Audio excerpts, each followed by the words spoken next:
Salut à tous. Nous revoilà pour une vidéo de Cross Connect. Donc, c'est votre chaîne, notre chaîne que nous utilisons naturellement pour partager de l'information entre les deux communautés, la communauté francophone et la communauté anglophone. La communauté francophone et la communauté anglophone étant séparées par le fameux pond de l'océan Atlantique. Mais globalement, ça représente le Québec ici au Canada, la France, la Belgique, la Suisse et certains pays en Afrique qui parlent français, comme les pays d'Afrique de l'Ouest. Et naturellement, la communauté anglophone qui se trouve dans le reste de l'Afrique, l'Angleterre, le Royaume-Uni et puis l'Amérique du Nord. OK. Donc le but, c'est de vraiment partager de l'information et adresser différents sujets qui peuvent intéresser les deux communautés. Je fais toujours des vidéos en français et en anglais. Donc, j'avais relâché certaines séries de vidéos que vous avez pu voir, notamment la première étant les 5 preuves de l'existence de Dieu ou de la construction intelligente de Dieu. Et il y avait les racines du racisme. Et plus récemment, j'ai fait une analyse comparative entre les révolutions françaises et américaines. Et puis là, je continuais sur un sujet qui est sensiblement lié avec les racines du racisme, la révolution américaine et la Révolution française et naturellement la Révolution haïtienne. Donc, c'est un sujet assez intéressant pour moi, d'après moi, qui naturellement a intéressé de nombreux écrivains qui ont consacré du temps à offrir des perspectives alternatives sur l'histoire d'Haïti, anciennement connu sous le nom de Saint-Domingue en français ou San Domingo, mais on va rester sur des appellations qui sont bien connues. On va dire Saint-Domingue, qui est l'appellation coloniale française, et puis l'appellation plus récente sous, euh, avec l'indépendance d'Haïti. Ok. Il y a eu notamment deux livres que je trouve particulièrement captivants, que j'ai lus moi-même. Haïti de Laurent Dubois, Les répercussions de l'histoire.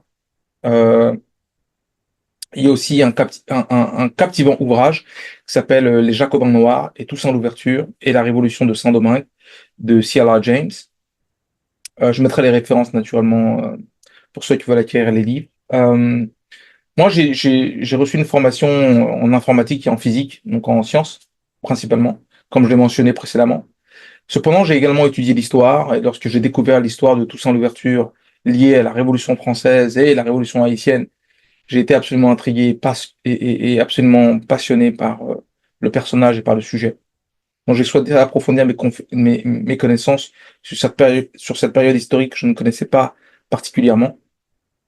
Donc j'ai fait un peu de recherche et ce périple m'a conduit à apprécier la transformation de Saint-Domingue en Haïti, le premier État indépendant dirigé par des Noirs en dehors de l'Afrique, malgré son passé colonial, de l'une des plus grandes colonies de l'époque, de l'un des plus grands empires de l'époque, pardon, l'Empire français, qui naturellement avait la capacité de s'asseoir sur différents continents, soit l'Amérique du Nord, l'Europe, les Caraïbes, puis naturellement l'Asie et l'Afrique, bien sûr. Donc en effet, on peut voir des similitudes qui sont assez frappantes avec les États-Unis, puisque les États-Unis sont une ancienne colonie, comme je l'avais expliqué, démontré à plusieurs occasions dans mon comparatif des révolutions américaines et françaises.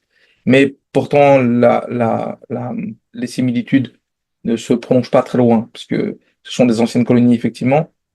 Effectivement, la révolution haïtienne est largement influencée par la révolution américaine et la révolution française.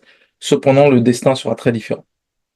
Je dois admettre que dans ma jeunesse, j'ai toujours été euh, attiré par les grandes personnalités, figures de notre temps, qu'elles soient noires ou blanches. Ok, et j'ai été frappé de voir qu'elles ont toutes péri de manière tragique. Ok, je vais donner quelques exemples. Il est souvent connu que cette fameuse allégation que le gouvernement des États-Unis est responsable de l'assassinat de Nikola Tesla, le scientifique et savant le plus éminent de notre époque, d'après moi, surpassant même Einstein, de mon point de vue. Euh, le docteur Martin Luther King, qui est un éminent leader pacifiste et pasteur, aurait été assassiné également par le gouvernement des États-Unis. Malcolm X, un leader politique et social, aurait été également assassiné par le gouvernement des États-Unis. Il est supposé que également John Fitzgerald Kennedy et Bobby Kennedy, donc Robert Kennedy, ont tous les deux été assassinés par le gouvernement américain. Ce qui est d'ailleurs une accusation qui est effectivement poussée par le fils de Bobby Kennedy, Robert Kennedy Jr., qui s'est présenté à l'élection américaine de cette année, qui malheureusement n'est pas dans la lutte finale. Et on peut continuer à étendre le sujet en disant que dans le cadre d'un complot de la CIA, Mobutu, l'ancien dictateur du Zaïre, a orchestré l'assassinat de Patrice Lumumba, le leader politique de la République démocratique du Congo, RDC, qu'on appelle aujourd'hui DRC. Pardon, RDC en français, donc République démocratique du Congo, anciennement connu sous le nom de Zaïre ou du Congo belge. Thomas Sankara, le chef d'État de la Haute-Volta et aujourd'hui appelé Burkina Faso, était un ancien leader politique et militaire mis en œuvre donc dans un assassinat mis en œuvre par Blaise Compaoré, qui a assassiné Thomas Sankara. Il s'est rendu une semaine plus tard en France et chaleureusement accueilli par les officiels français. Donc nous pouvons aisément identifier d'autres personnalités. Ruben Nyombe, qui est du Cameroun, Ali Sohaili, qui est des Comores, Alphonse Massamba Deba, qui est du Congo, qui ont malheureusement été assassinés par la République française au nom de leurs prétendus intérêts en Afrique. Donc, pourquoi je donne cette piste? Parce que je trouve qu'il y a un élément commun, intrigant entre ces grands personnages, y compris Toussaint Louverture. Ils aspiraient tous à provoquer un changement, voire à révolutionner quelque peu le statu quo de l'époque et changer la perspective qui s'offrait à eux. Qu'elles soient blanches ou noires, ce sont des personnalités qui avaient une vision globale du monde, une vision aussi d'inclusivité, non pas d'exclusivité, et qui en ont payé le prix, puisqu'ils ont connu la mort de manière assez tragique. Donc, dans ce cadre-là, c'est aussi pourquoi je cite toutes ces personnes-là, parce que j'estime que Toussaint Louverture rentre dans ce type de grandes personnalités ou de grands personnages de l'histoire qui sont souvent oubliés ou mis de côté parce ils ne font pas partie des vainqueurs, mais des vaincus. Et que malgré ça, je voulais vous inviter à m'accompagner dans ce voyage au travers d'Haïti. Nous explorerons les origines révolutionnaires, euh, le développement et les perspectives du pays. Donc, que ce soit présent, enfin, je veux dire passé, présent et futur. Donc, dans ce récit, on englobera différentes parties que je vais partager avec vous. Bah, vous connaissez mon habitude, hein. Je fais toujours des parties, 5 parties en général. 5, c'est un chiffre magique, je trouve, et qu'on utilise pas assez souvent. On utilise souvent le chiffre 7. En vérité, le chiffre 5 est absolument magnifique. Donc, on aura donc 5 parties. On regardera avant l'ère coloniale française et la colonie française de Saint-Domingue, de 1797 à 1789. On regardera la révolution haïtienne elle-même, 1791 à 1804. On regardera aussi les débuts de l'indépendance, de 1804 à 1849. Et on regardera le 19e et 20e siècle, l'occupation étrangère et tumulte, de 1849 à 1971. Oui, je sais, c'est un gros gap, c'est un gros sujet à aborder, mais ce sera intéressant. Et la partie 5, ce sera Haïti contemporaine, les challenges et les espoirs qui se présentent à nous par rapport à Haïti. On regardera cette partie-là de 1971 à l'instant présent. Okay. Donc ça va être ça le sujet. Donc je vous préviens toutefois qu'il y aura la deuxième partie sera assez longue parce que c'est la révolution haïtienne. Je vais faire vraiment une évolution chronologique des événements qui se passent et on fera un focus naturellement sur Toussaint Louverture qui ne sera pas dénué d'émotion parce que c'est un personnage qui me touche profondément.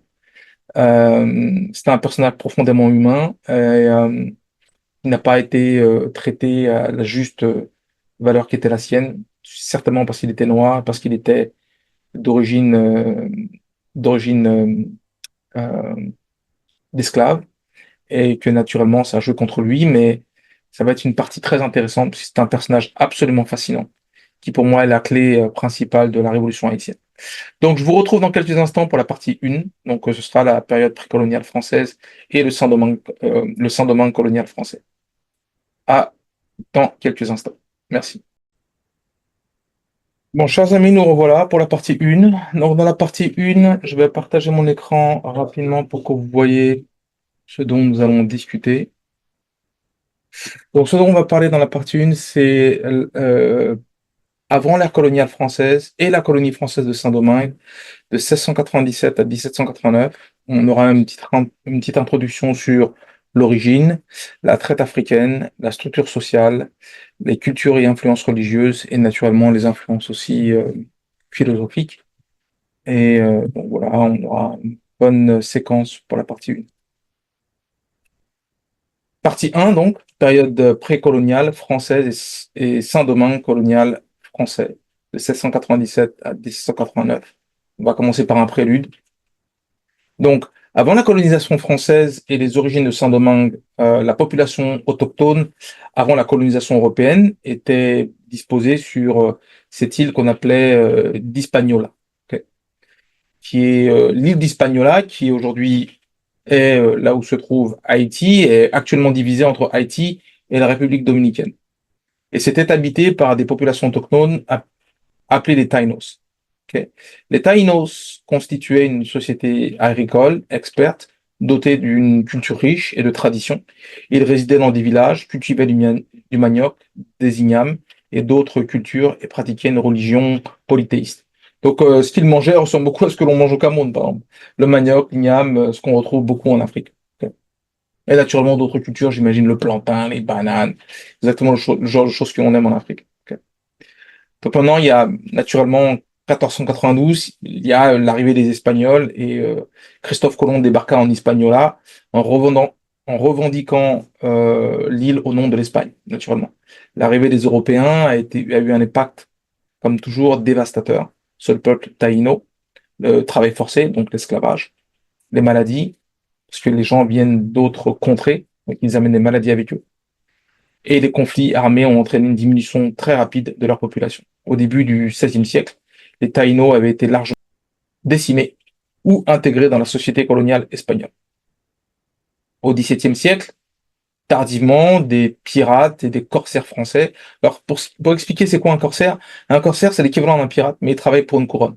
Il y a des corsaires anglais, il y a des corsaires français qui travaillent pour la couronne de France ou la couronne d'Angleterre et qui pillent, mais au nom d'un pays.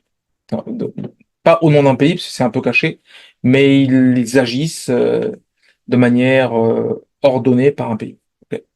Donc des pirates et corsaires français ont commencé à fréquenter l'île, cherchant refuge et butin sur l'île. Progressivement, ils fondèrent des établissements le long de la côte ouest d'Hispaniola. La présence française s'est rapidement renforcée et au début du XVIIIe siècle, ils avaient effectivement pris le contrôle de la partie ouest de l'île. Ils ont nommé Saint-Domingue. Okay.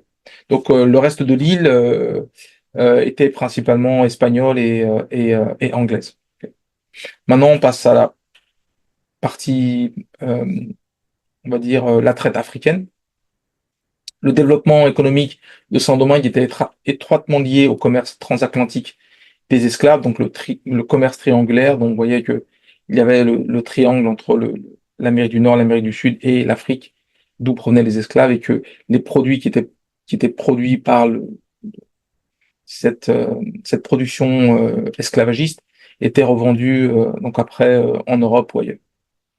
Des centaines de milliers d'Africains ont été déportés sur l'île pour travailler dans des plantations de sucre, de café et d'indigo. Les conditions de vie des personnes réduites en esclavage étaient extrêmement difficiles, caractérisées par le travail forcé, donc l'esclavage, les châtiments cruels et la privation de liberté. Donc, ce qui est associé en fait avec la logique du Code noir. Donc, le Code noir est le code qui régit la manière dont sont gérés des esclaves et la manière dont sont traités non plus comme des hommes, mais comme des choses. Okay. Maintenant, la structure sociale. La société coloniale haïtienne ou de Saint-Domingue était fortement hiérarchisée. En haut de l'échelle se trouvaient les colons blancs, les propriétaires de plantations, parce qu'il y avait aussi des propriétaires de plantations noires, c'est si existait, et les détenteurs du pouvoir politique. Alors, le détenteur de pouvoir politique, c'était soit, selon les époques, des représentants de la monarchie ou des représentants de la Révolution. Donc, quand la Révolution va battre son plein à percer le 89, eh ben, on verra des représentants de la Révolution qui auront ce pouvoir politique. En dessous d'eux se trouvaient des personnes de couleur libre, descendant d'unions mixtes entre colons blancs et femmes africaines ou esclaves affranchis. Malgré les privilèges dont ils jouissaient, les personnes libres de couleur étaient souvent confrontées à la discrimination et à l'exclusion sociale. Maintenant, l'influence culturelle et religieuse. La culture haïtienne constitue une riche toile tissée de différents fils, reflétant la complexité de l'histoire du pays et la fusion des influences africaines, européennes et autochtones, taïnos. L'influence religieuse, on peut naturellement dire que le vaudou est l'influence religieuse la plus marquante et distinctive en Haïti, fondée sur les traditions spirituelles qu'on retrouve en Afrique, qu'on appelle l'animisme, mais également qui se retrouve partout en Afrique de l'Ouest. Le vaudou fut introduit sur l'île par les Africains réduits en esclavage. Malgré les tentatives de puissance coloniale pour réprimer cette pratique, le vaudou a perduré et est devenu un élément essentiel de la culture haïtienne. Il tourne autour de la croyance des loas. Des loas, c'est beaucoup plus des lois qui régissent le monde spirituel et qui permettent d'interagir avec le monde humain. Les cérémonies vaudou impliquent fréquemment la musique, la danse et les offrandes aux loas, le monde spirituel. Le catholicisme a été introduit en Haïti pendant la période coloniale et demeure la religion dominante. Cependant, il a été largement influencé par le vaudou, ce qui a conduit à un mélange syncrétique de croyances et de pratiques, où se mélangent en fait les deux aspects. En fait. Le protestantisme est également présent en Haïti, mais il a été introduit plus tardivement, notamment au sein de certaines communautés, mais c'est beaucoup plus tardivement. L'influence culturelle, on peut naturellement dire que les traditions africaines, la culture haïtienne en est fortement ancrée, ce qui se reflète dans la musique, sa danse, sa cuisine et sa langue. La langue créole haïtienne est le fruit d'un mélange entre le français et les langues africaines, témoigne des échanges culturels survenus pendant l'époque de l'esclavage. Les influences européennes, la domination coloniale française a profondément marqué la culture haïtienne, notamment dans les domaines de la langue, de la littérature, de l'architecture, je vais prendre en anglais architecture, de l'architecture. Cependant, la population haïtienne a su s'approprier et modifier ses influences européennes afin de forger sa propre identité culturelle singulière. Des influences autochtones, bien que la population taïno ait disparu, était quasiment disparue quand il y a eu la colonisation française, elle avait été décimée pendant la période coloniale, donc leur influence demeure quand même perceptible. Il y avait quand même quelques taïnos qui restaient. Et dans certains aspects de la culture haïtienne, on retrouve naturellement l'utilisation des plantes médicinales et l'artisanat traditionnel. En conclusion, on peut dire que la culture haïtienne est un mélange vibrant et dynamique d'influences africaines, européennes et autochtones. Ce qui signifie aussi que quand on parle d'effacement culturel, c'est ce que très souvent les gens n'ont pas compris avec le racisme et autres, c'est que l'enrichissement culturel, c'est le mix entre les différentes cultures qui amène une beauté particulière. Moi, par exemple, je suis métis et je suis absolument fier d'être métis et de représenter deux cultures qui se rejoignent en une seule personne. Le vaudou et le christianisme représentent les deux principales traditions religieuses, tandis que les traditions africaines, les influences européennes et l'héritage autochtone ont façonné l'identité culturelle du pays. Maintenant, on ne peut que mentionner l'impact des Lumières également. Le siècle des Lumières est un mouvement philosophique du milieu du XVIIIe siècle, mettant en avant la raison, le progrès, la liberté individuelle, a eu une influence profonde sur Saint-Domingue. Les idées des philosophes des Lumières, tels que Voltaire, Rousseau, Diderot, également Montesquieu, ont été diffusées à travers des livres, des brochures et des journaux qui touchaient à la fois les colons blancs et les personnages et les personnes libres de couleur. On peut mentionner Voltaire, sa critique de l'esclavage et son plaidoyer en faveur des droits de l'homme ont trouvé un écho auprès de nombreux esclaves et personnages de couleur libre qui cherchaient à remettre en question l'ordre social établi. Donc on peut mentionner aussi que Voltaire était un grand critique de l'esclavage, un fervent, un fervent défenseur des droits de l'homme, mais il a également investi dans des bateaux esclavagistes, naturellement, parce qu'il y avait beaucoup d'argent à se faire, donc on peut dire une parole d'un côté, mais en même temps se faire de l'argent sur le même système que l'on dénigre, naturellement. C'est très intéressant. Rousseau a développé le concept du contrat social, soutenant la souveraineté du peuple et l'importance pour le gouvernement d'être fondé sur le consentement des gouvernés, ce qui a incité de nombreuses personnes à remettre en question la légitimité de la domination coloniale. On peut également mentionner Montesquieu, qui a développé une théorie sur la séparation des pouvoirs, extrêmement importante, notamment pour la Révolution française, mais également importante pour la Révolution américaine, prônant la division du gouvernement en trois branches, exécutive, législative et judiciaire, qui a influencé la pensée politique de certains colons et personnes de couleur libre cherchant à accroître leur participation politique. Alors, je m'arrête là-dessus un instant, si vous vous souvenez, sur la révolution, les comparatifs de la révolution française et américaine, je mettais en avant le fait que pour les raisons des deux révolutions, française et américaine, est avant tout mu par l'idée que il y avait beaucoup de taxes, on demandait des taxes importantes, mais qu'on n'octroyait pas de, de participation politique ou d'implication politique pour ces personnes, notamment pour les gens qui sont issus de la colonie d'Amérique, mais également pour les gens qui sont issus de la bourgeoisie ou de la classe moyenne. Ok, donc là, ce qu'on voit en fait, ce qu'on voit avec les personnages de couleur libre, c'est qu'on voit l'émergence d'une pseudo middle class. On voit l'émergence d'une forme de bourgeoisie quelconque qui réclament qui réclament une légitimité parce qu'ils ont un rôle à jouer dans la société. Okay. Donc, c'est un petit peu un parallèle. C'est assez tiré par les cheveux, je l'admets aussi, mais c'est un petit peu l'analyse que je me faisais par rapport aux personnages libres. Les idées des Lumières ont largement contribué au développement d'un sentiment d'identité partagé par les personnes de couleur libre, un bon exemple, qui ont commencé à se percevoir comme un groupe social distinct, avec ses propres droits et aspirations, ce qu'on retrouve avec la bourgeoisie en France, mais également avec les gens d'un certain niveau de classe en Amérique du Nord, aux États-Unis, durant la Révolution américaine. Cette prise de conscience croissante jouera un rôle crucial dans la révolution haïtienne. Donc, je vais m'arrêter là pour l'instant. Donc là, on va passer à la partie 2, qui va être vraiment, on va avoir une approche chronologique de la révolution haïtienne, et on fera un focus naturellement sur Toussaint Louverture, qui est un personnage absolument fascinant. Mais les événements qui vont amener à l'indépendance haïtienne sont aussi également fascinants. Donc, je voudrais vraiment partager une approche qui est vraiment chronologique parce qu'on verra une interaction, il y a des aspects militaires, des aspects politiques, des aspects stratégiques dans tout ça. Donc, je voudrais aussi aborder avec vous. Et naturellement, si vous avez des commentaires, notamment sur la partie de la classe moyenne avec les personnes de couleur libre, ça, ce serait intéressant d'avoir aussi votre vision là-dessus. Merci beaucoup et on se voit dans la partie 2.